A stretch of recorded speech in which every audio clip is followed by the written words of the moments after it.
नमस्कार दोस्तों, मैं राजेश कुमार शर्मा अपने चैनल राजनीति पक्ष में आप सभी का स्वागत करता हूं। यह बात अब किसी से छिपी नहीं है कि बिहार के दो नेता लालू प्रसाद यादव और नीतीश कुमार ने भारतीय जनता पार्टी को दिन में ही तारीख दिखाने शुरू कर दिए हैं। भाजपा के शीर्ष नेतृत्व जिसमें अपने प्रधानमंत्री नरेंद्र मोदी और अमित शाह हैं, वे भी लालू यादव और नीतीश कुमार के बुरे जाल में इतनी बुरी तरह उलझ चुके हैं कि उससे बाहर कैसे निकला जाए यह उन्हें सूझ नहीं रहा है। अपने राजनीतिक कौशल के बल पर लालू और नीतीश ने भारतीय जनता पार्टी को छटपटाने पर विवश कर दिया है। जब से इंडिया अलायंस बना है और उसके बाद विपक्षी दलों ने आपस में जो एका दिखाया है, यही एका भाजपा को विचलित कर रहा है। विपक्षियों के इसी एके से भारतीय जनता पार्टी के जो मजबूत किले या राज हैं, उनमें कांग्रेस और इंडिया अलायंस में शामिल दल ऐसी सेंधमारी कर रहे हैं कि भाजपा के शीर्ष नेता भी इससे असहज हो उठे हैं। चुनावी सर्वे में भी यह स्पष्ट हो चला है कि इंडिया अलायंस धीरे धीरे भाजपा की जड़ें कमजोर कर रहा है। दोस्तों, सूत्रों की माने तो भाजपा इंडिया अलायंस के बढ़ते दबदबे से बुरी तरह विचलित है। उसने अलायंस में शामिल कई दलों को अपने पाले में करने के लिए जोड़ तोड़ भी की, लेकिन वे इसमें सफल नहीं हो सके। बिहार, महाराष्ट्र, राजस्थान, मध्य प्रदेश, छत्तीसगढ़, पश्चिम बंगाल, उत्तर प्रदेश, दिल्ली, कर्नाटक, ये वे राज्य हैं जिन्होंने भाजपा को 2019 के लोकसभा चुनाव में अभूतपूर्व समर्थन दिया था। लेकिन आज इन्हीं राज्यों में जब विपक्ष भाजपा के बराबर आ खड़ा हुआ है, ऐसे में भाजपा हाईकमान का विचलित होना स्वाभाविक है। अब मोदी जी खुद लाल किले से ऐलान कर चुके हैं कि वे अगले वर्ष भी लाल किले से तिरंगा फहराएंगे, तो अपने इस सपने को पूरा करने के लिए वे और उनकी पूरी टीम जी जान से जुट गई है। लेकिन सबसे हैरत की बात तो यह है दोस्तों कि जैसे जैसे लोकसभा के चुनाव नजदीक आते जा रहे हैं, सरकारी जांच एजेंसियां, चाहे उसमें सीबीआई हो, ईडी हो या फिर कोई और, उनकी गतिविधियां अचानक तेज क्यों हो गई हैं। कई राज्यों में भाजपा की जड़ें कमजोर करने वाली आम जनता पार्टी के दिग्गज नेता और राज्यसभा सांसद संजय सिंह को ईडी ने भ्रष्टाचार का आरोप लगा जेल की सलाखों के पीछे कर दिया, तो दूसरी तरफ अब सीबीआई लालू यादव के पीछे पड़ गई है।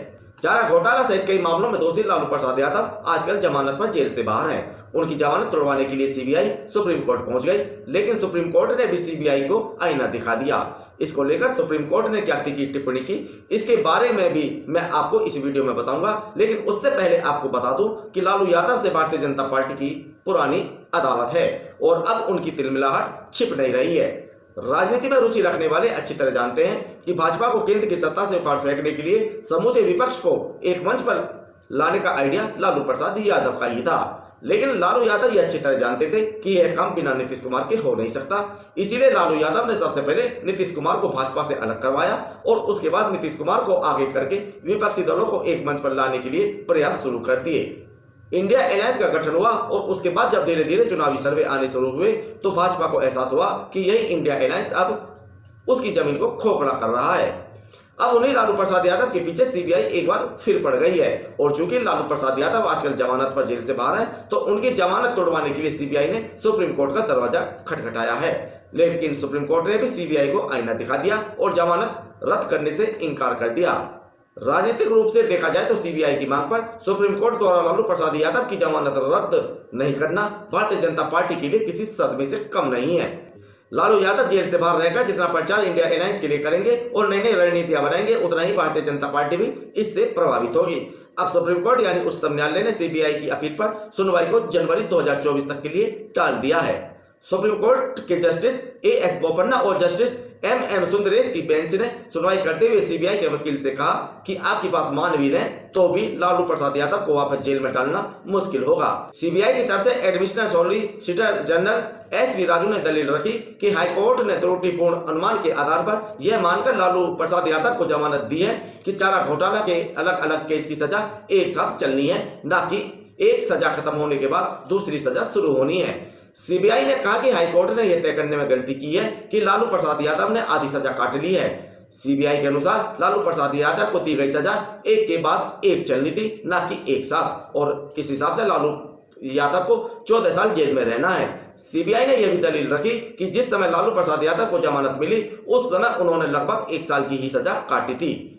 लेकिन लालू प्रसाद यादव की तरफ से पेश वरिष्ठ अधिवक्ता कपिल सिब्बल ने सीबीआई की जल्दी सुनवाई की बेचैनी पर सवाल खड़े करते हुए कहा कि सीबीआई ने 14 महीने बाद अपील दाखिल की है और अब हड़बड़ी दिखा रही है। कपिल सिब्बल ने आगे कहा कि सीबीआई का एक ही मकसद है कि लालू प्रसाद यादव को फिर से जेल में डाल दिया जाए ताकि वे 2024 के लोकसभा चुनाव के दौरान बाहर न रहें। लेकिन अब सुप्रीम कोर्ट ने सीबीआई की अपील पर सुनवाई को जनवरी 2024 तक के लिए टाल दिया है। वैसे दोस्तों देखा जाए तो इंडिया अलायंस को कमजोर करने के लिए भाजपा अपने तरकस में मौजूद हर तीर को आजमा रही है, लेकिन अभी तक उसे सफलता मिलती नजर नहीं आ रही है। राहुल गांधी और उनके परिवार को भी हमेशा भ्रष्टाचार के मामले में घेरे रहने वाली भाजपा अपने 9.5 साल के शासनकाल में भी राहुल गांधी और उनके परिवार के किसी भी सदस्य पर भ्रष्टाचार का आरोप सिद्ध नहीं कर पाई। राहुल गांधी को पप्पू कहकर उनका दुष्प्रचार किया गया, लेकिन अब भारतीय जनता पार्टी को समझना चाहिए कि वे जनता को ज्यादा समय तक बेवकूफ नहीं बना सकते, इसलिए जनता को बेवकूफ बनाना बंद करना चाहिए।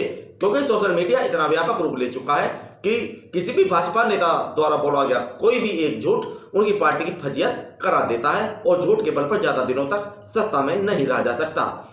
इसीलिए कांग्रेस को लेकर भाजपा की असलियत भी जब से सामने आने लगी है, तब से कांग्रेस एक बार फिर पूरे देश में मजबूती से खड़ी होकर भारतीय जनता पार्टी के शीर्ष नेताओं को ही एहसास कर रही है। अब लालू प्रसाद यादव की जमानत तुड़वाने के लिए जिस जल्दबाजी में सीबीआई सुप्रीम कोर्ट पहुंची है, बेशक यह जांच एजेंसी का मामला हो, लेकिन सुप्रीम कोर्ट द्वारा लालू यादव की जमानत रद्द किए जाने से इनकार करना भी भाजपा के लिए किसी झटके से कम नहीं है।